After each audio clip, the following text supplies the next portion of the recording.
Emikira Center. Nimutinye ariko iryo ni izina ntabwo ari igikorwa. Ntabwo ari igikorwa. Ariko ndagira ngo nkubaze. Ubundi iryo zina riva kuki? Se ubwo mvuze ngo ryakomotse kuki? Urugero. Nk'aka kaboro k'agasaza hano ibintu mbese nkakorera. Ubwo ndi umugi. Uri umwicanyi wo mu mujyi. Ntabwo isura ngikanga abana ariko ishobora kuba yagaragara nyine nk'iy'abantu bakuru. Niryo tuzajya dukomeza gukoresha kuri cano ngo tuzakwakira kuri cano kenshi. Yego. Jao Jado Artist Official ku isonga. Mwiriwe neza nshuti bavandimwe bakurikiye Jao Jado Artist Official Art and Tailoring. Njye basuhuza nitwa Jado Artist, nkaba hano kuri YouTube channel nakiriye umusaza Emikira Center. Nimutinye ariko iryo ni izina ntabwo ari igikorwa. Ntabwo ari igikorwa. Emikira Center. Yego. Nibize guhura n'ibikorwa bijyanye n'iryo zina. Ni izina gusa. Ariko ndagira ngo nkubaze. Ubundi iryo zina riva kuki? Ryakomotse ku izina nyine kugira ngo wisange uri Kira. Se ubwo mvuze ngo ryakomotse kuki? Ryakomotse ku bintu byinshi. Urugero. Nk'aka kaboro k'agasaza hano ibintu mbese nkakorera. Urakaburungushuye. Kandi kari kansanze mu mujyi. Ubwo ndi umugi. Uri umwicanyi wo mu mujyi.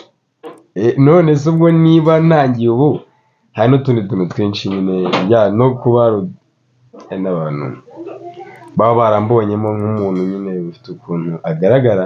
Yego. Izina rirampama ariko nta gikorwa kibi nakoze, nuko nyine tunanisanze ngo bivuze ko babonye ko isura yawe se ntabwo isura ngikanga abana ariko ishobora kuba yagaragara nyine nk'iy'abantu bakuru.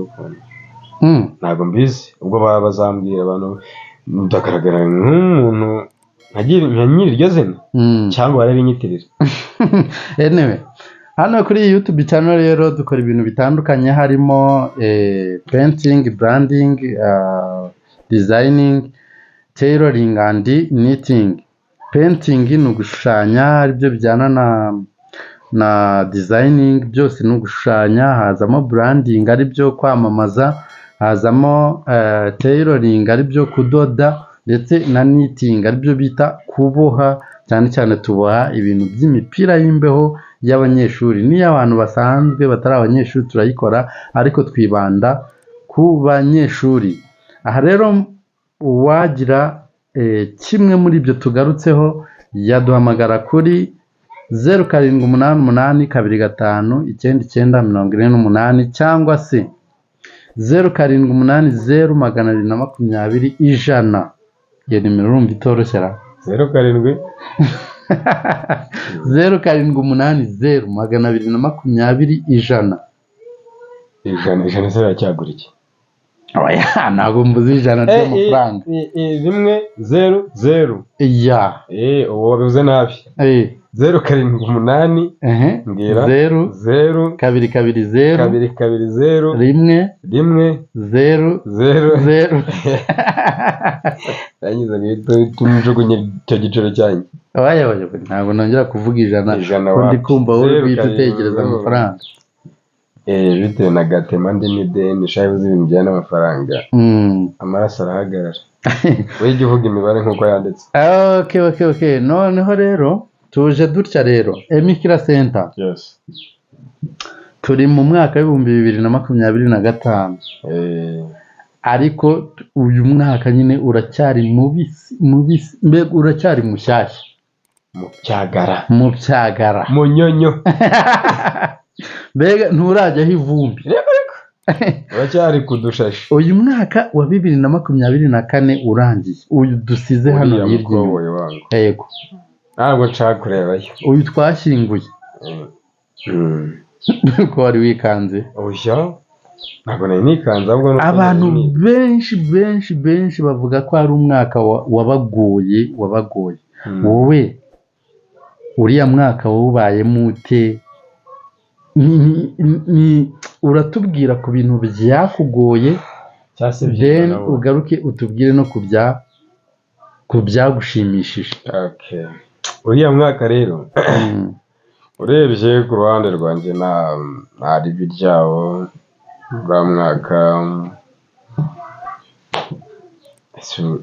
ko numva ibyiza nabonye bose byaba ari byinshi. Ibyiza urahera ku byiza? Buriya biba byiza iyo urimo urarya igisheke. Yego. Uhera hejuru ku mutwe. Yego. Kandi bita ngo haba habishye. Ukaza guherukira hehe? Aharyoshye. Imbere cyane. Ubwo urumva ndahera ku bintu bisa nk'ibitaranejeje. Ku byagoranye. Umwaka utangira ndumva hari umuntu tutameranye neza.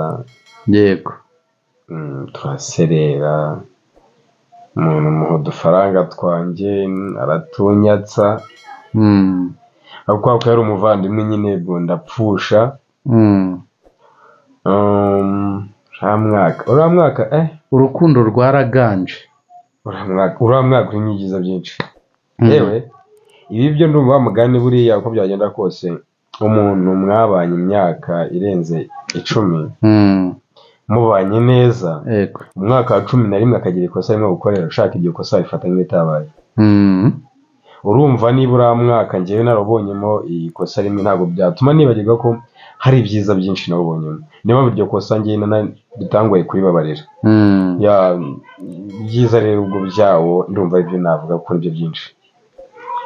Bari byo wivugira. Icyambere uriya mwaka Imikira Center narabu uyu nguyu mu myaka yanjye 4. Umubyeyi wanjye yarafunzwe. Imyaka yagendeye papa mama ni papa. Yego. Imyaka igera hafi muri 10 n'ingahe. Wowe wari ufite imyaka 4?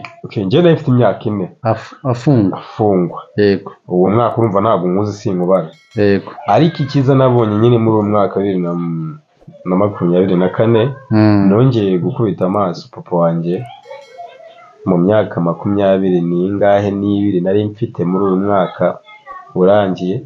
Basi nongera kumubonaho. Wow. Ubu ari mu rugo? No, ntabwo ari mu rugo ariko nibwo nabasha kugera prison mbasha kumureba nyine.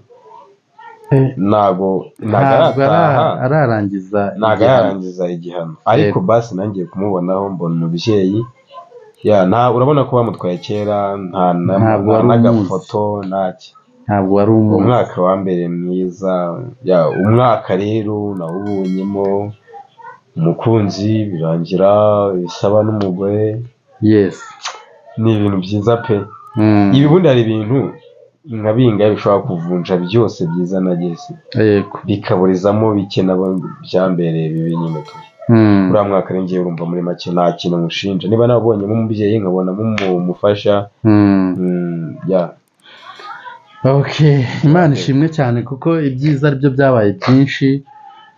Cyane byinshi kabisa. Byari kuza kugorana iyo uza kuba warahuriyemo n'ibizazane byinshi, kuko byari kungora kuguhoza amarira. Hari igihe umuntu agira nta mwicanyi urira. Birumvikana. Nagarira arariza. Nshobora kuba nari umwicanyi. Uramenya ntuze kundiza. Humura. Nubwo narundi utanukaga ariko humura ntacyo bitwaye. Ni ku izina wangu. Yego. Niyo mpamvu rero Imikira Center. Tugarutse inyuma gato, uravuze uti jyewe umuntu twabanye imyaka 10 tubanye neza, mu mwaka wa 11 wenda agatsikira wenda akagira ikosa nkorera ntabwo ryanyibagiza yabaye myiza kandi ariyo myinshi. Yego. Bajya bavuga ngo ufashe ingunguru yuzuye amazi, ingunguru wenda ari ingunguru naba nkabishe, tuvuge ijerekani ya litiro 20, ugashyiramo litiro 19 z'amazi meza, then ugashyiramo litiro 1 y'amazi y'ibiziba, sibyo? Iyo litiro 1 biroroshye ko yahita ihindura ibintu. byinshi. Noneho ariko ufashe litiro 19 z'ibiziba ugashyiramo litiro imwe y'amazi meza, hari amahirwe menshi, nako si no kuvuga ngo hari amahirwe menshi, y'amazi byagorana kubona ko hari icyahindutseho, sibyo?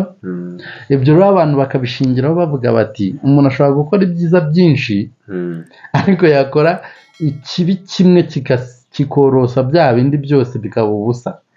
Wowe ubwo nturi kuvuguruza abo ngabo? buriya buri muntu agifite ukuntu yemera. Yego. Hari umuntu wamfashije mu buzima, umugabo Dashima. Yego. Uriya mugabo nyine hari akantu yankoreye karanezeza mu buzima. Njya nkunda kumukurikira utuntu akora, ariko hari ijambo, hari akantu yakoze ku mugabo, umugabo wari umwami yari afite abagaragu nyine urabyumva yakoreshaga. Noneho aza gushyiraho itegeko rivuga ngo umugaragu uzongera kugira ikosa rito akora ni ukumugaburira imbwa. Yorora imbwa zo kujya agaburira abagaragu bitwaye nabi. Arangije umugaragu umwe mu bagaragu bari bamaranye imyaka 10 akora ikosa ntabwo nzi ngo ryanganaga rite, ariko yakoze ikosa. Mu myaka 10 akoramo ikosa rimwe. Wa mwami yafashe umwanzuro wo kumugabura za mbwa. Umugaragu arasaba ati se databuja wamfashije ko nemera igihano, nemera guhanwa, warangiza ukama iminsi 10, iminsi 10 gusa, ubundi nkahanwa nkaba nsezera. Umwami bitewe n'uburyo yarazi uwo mugaragu ko yari inyangamugayo, ntabwo yatindijemo iminsi 10 arimo ariko adakoye igihano. Arangije wa mugabo ahita agenda areba. Icyo nicyo bita igihano gisubitse. Ego. Birashoboka. Arangije wa mugabo agenda areba umuntu ushinzwe korora za mbwa. Aramubwira ati waretse nkagufasha mu minsi 10 gusa, mu minsi 9 nkagufasha kwita kuri izi mbwa. Urumva? Arangije muri ya minsi 9 yimaze agabura za mbwa, azigaburira, ziyoza, zikoropera, urumva nyine zabaga yenda neza. Ntabwo mbisi nari mari, ni ikiganiro ko cyamfashije, ni gituma numva ko muri njye agomba kuzamo imbabazi bitewe. Arangije muri ya minsi 9 bamuhaye irangiye, umunsi wa 10 aratwarwa bisanzwe nuko abandi nabo babajyanaga. Umwami amunagira za mbwa, munagiye za mbwa, imbwa kugira ngo zimurye zimukinaho, zitangira kujya zisimbuka ubwo bakina. Umwami biramucanga, aravuga ati wa mugabo we ni iki wisize gituma wizi mbwa zitakurya, ziriwe zitariye zitegereje kurya wowe? Umugabo aravuga ati mwami, mu myaka 10 twamaranye, ikosa rimwe nagukoreye byatumye unkuraho icyizere n'urukundo twari dufitanye. Wumva ko umwanzuro ari ukungaburira. Ariko izi mbwa zo tumaranye iminsi 9 zirazirikana ibyiza nazikoreye gusumbya iyo twamaranye imyaka 10.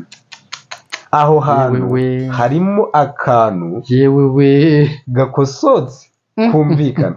Nanjye no nshingiro mvuga ngo umuntu tumaranye igihe tubanye mu bihe byiza, ikosa rimwe yakora ntabwo ryatuma njye numva ko namucira iteka.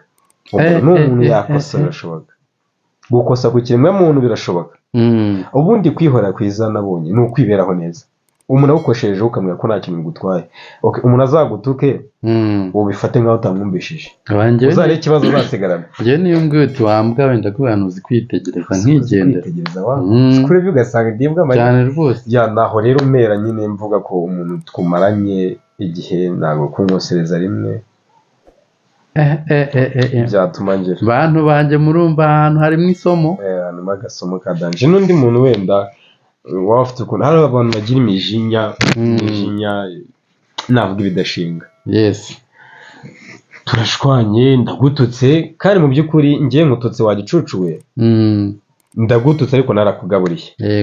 ukirengagiza igihe namaze nkugaburira kuko wako ngututse ati we uransuzuguye kandi nageze nkusuzugura nkugaburira ngo byibuza ngo abandi bahera ku isahani wenze ngumenere hasi aho kwakomeza ngo kicucu cyangwa se runaka ngavuga nabi yawe gatumba bamfatira umwanzuro wo kwangirira nabi se kwanyambura ubuzima bitewe hari abantu barakara nawe iyo mijinya ni y'amafuti mbere yo kugira umwanzuro ufata ku kintu bazitekereze kabiri ese uyu muntu ibi bintu arabikwiriye ndahamya neza ko abantu bose babitekereza gutyo ni amafuti menshi mu gihugu yawe man ntakubeshye aka kantu nanjye karamfashije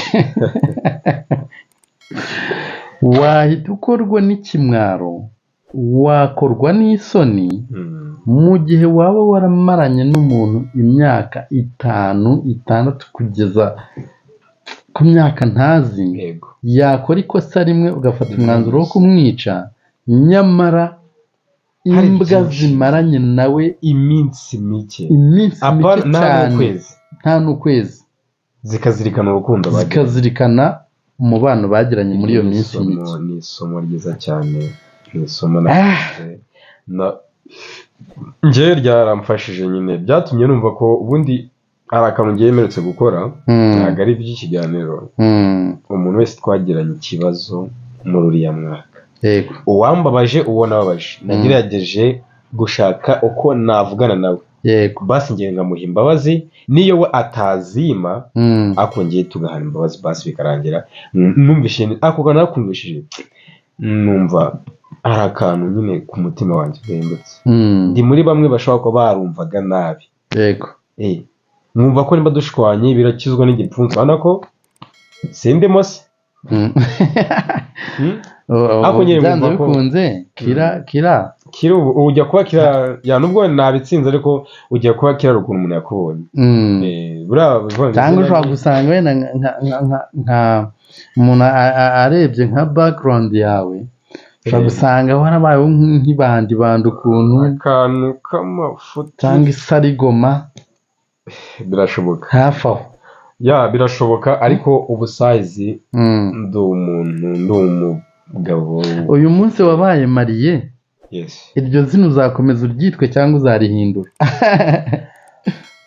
buri baravuga ngo ubundi izina ntirikujije ikizima ni uko nshobora guhindura izina igikorwa kigakomeza nshobora kudahindura izina ibikorwa nkabihagarika ndi muri gahunda rero yo guhagarika ibikorwa byose byaranze iryo zina ariko izina rigakomeza rikabaho ryaba amateka meza mwawumbajije kuko urambajije nshobora kugusobanura ati niswe kera bitewe nari umunyamafuti nakoraga ibi ariko nararebetse nk'abana bose ari kuko ntekereza ko ibyo wakoraga mu myaka yawe 10-12 kugera 15 gutyo ntabwo uyu munsi yaba umuntu wakubonye muri iyo shusho y'icyo gihe uze gutyo ndibuka hari utuntu tumwe na tumwe nakundaga nyine muri iyo myaka ariko maze kubona gukura ni ikintu nubwo gukura si ikintu ni ugukura ni ikintu bituma hari ibintu byinshi nyine ubona nawe wakoraga ubu nibwo nasubiza inyuma nyine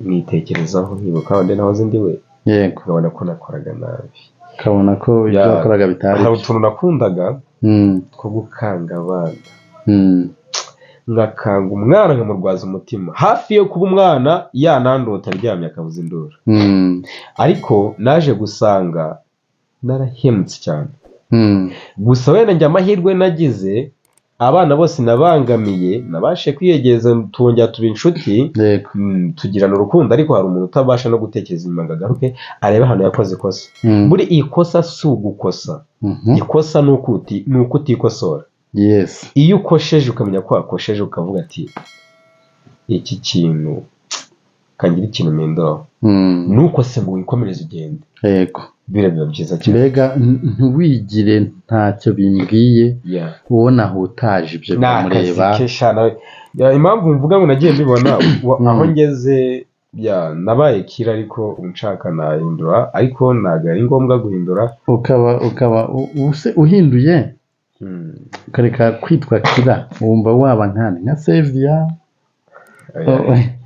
iryo zina ryamaze igihe kugira ngo ryitwe byasaba rero gutekereza n'impamvu ngiye guhindura nzima namenye impamvu ariko sinamenye impamvu y'icyemezo ramfatiye iryo zina rinamfashe. yego Okay, nabwo bishobora bitewe n'uburyo ndimo ndahinduka, ndimo ndaba nahindura izina bijyanye n'igihe ngezemo. Yego, izina nta kintu mingi numva rintwaye, kuba nakitwa Kira nta bibi kibi n'ibikorwa nagize. Nta muntu avushije amaraso, ariko byagaragara ko warisa ariko nayamena. Yes, nakuze nabi, nakuze ngira utuntu tw'uduco by'abana nyine, urugomo. Gusa ngiye ni mu myaka yanjye nk'icumi, ariko guhera muri 12 n'ingahe nagize amahirwe yo kuganirizwa ubuzima bwanjye ndi umwana, bituma nyine numva hari ibyo ugomba guhindura. Yego, nagize ubuzima butari sinavuga ngo bwari bubi, ariko ntabwo bwari bwiza cyane ku buryo naburirimbira buri umwe, nabwifuriza buri umwe. Nshuti bakunzi bajyaho rero, murumva neza ko Emikira Center, aho se ubundi iryo zina niryo tuzajya dukomeza gukoresha kuri cano, ngo tuzakwakira kuri cano kenshi. Yego, tuzakomeza twite Emikira Center cyangwa hari umukobwa hari umuntu njya mfatiraho urugero, mbona uko byagenda kose bajya bavuga ngo ukivamo ntikikuvamo, ariko njye nemeye ko kimvamo. Ariko izina rifate nk'uko ari ntacyo ritwaye, nta kintu ritwaye. Hari umupasiteri, ngo ni Pasiteri Theogene, ni umupasiteri twaramwemeraga, yagize byarangiye nyine ubuzima bwarangiye, ariko hari ukuntu najyaga nkunda gukurikirana utuntu twe, atanga ubuhamya y'ukuntu yabaye mayibobo, yabaye iki, ariko uko byagenda kose yabaye pasiteri, ariko za mvugo z'imihanda agakomeza akazikoresha.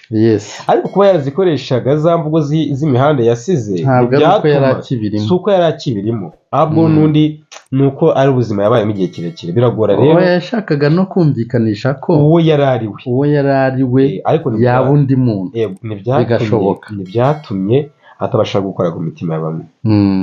Yarabwirije, turabikunda, twaramukundaga pe, uriya mugabo twaramukundaga, ari umwana mwiza. Ntekereza ko n'utaramukundaga byabaga ari uko ahari adatega amatwi, cyangwa adatega amatwi n'ibintu bye ngo abyumve neza.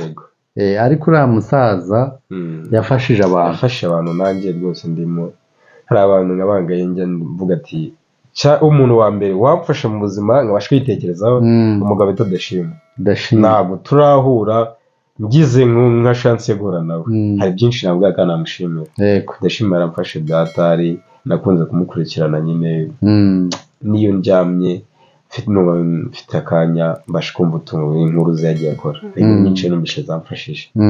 Yego, mfite umwanya nanjye harabona aganirira zikabafasha.